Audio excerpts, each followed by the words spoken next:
साल 1689। पूरा हिंदुस्तान मुगल सम्राट औरंगजेब के आतंक में जी रहा था। लेकिन दक्षिण में एक ऐसी शक्ति थी जो मुगलों को लगातार चुनौती दे रही थी। छत्रपति शिवाजी महाराज द्वारा स्थापित मराठा साम्राज्य। शिवाजी महाराज के उत्तराधिकारी छत्रपति संभाजी महाराज अपने पराक्रम और युद्ध कौशल के लिए प्रसिद्ध थे। लेकिन मुगल बादशाह औरंगजेब ने मराठा शक्ति को समाप्त करने की ठान ली थी। इसी संघर्ष में हुआ एक महत्वपूर्ण युद्ध, पालसी का युद्ध, जिसने भारतीय इतिहास की धारा ही बदल दी। संभाजी महाराज केवल एक राजा नहीं थे, बल्कि एक दूरदर्शी सेनापति और कुशल रणनीतिकार भी थे। 1891 में सिंहासन पर बैठने के बाद उन्होंने लगातार मुगलों, पुर्तगालियों और अंग्रेजों के खिलाफ युद्ध छेड़ा।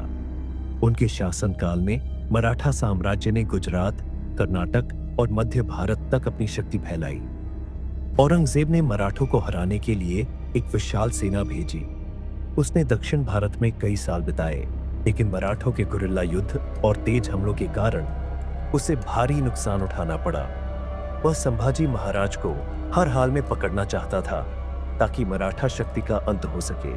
फरवरी 1689 मुगलों ने अपनी विशाल सेना के साथ मराठा क्षेत्रों पर धावा बोला।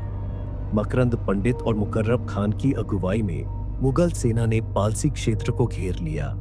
मराठा सेना, जो कम संख्या में थी, पूरी ताकत से लड़ी। संभाजी महाराज और उनके सेनापति कवि कलश ने वीरतापूर्वक युद्ध का नेतृत्व किया। अंततः एक विश्वासघाती सूचना के कारण संभाजी महाराज को मुगलों ने पकड़ लिया।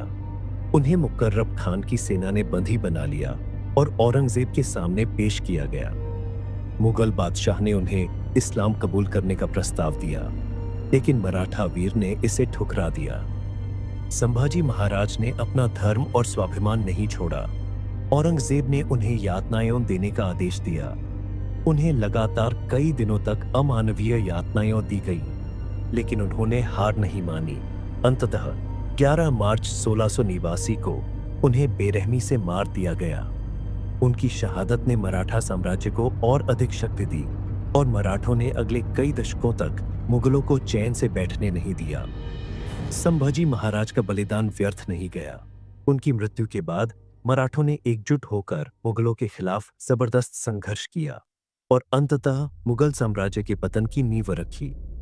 यह सिर्फ एक युद्ध नहीं था, बल्कि यह मराठा वीरता और आत्मसम्मान की गाथा थी, जो आने वाली पीढ़ियों को प्रेरित करती रहेगी। अगर आपको यह वीरता की कहानी प्रेरणादायक लगी, तो वीडियो को लाइक करें, कमेंट में जय संभाजी महाराज लिखें और हमारे चैनल स्टोरी सागा स्टूडियो को सब्सक्राइब करें।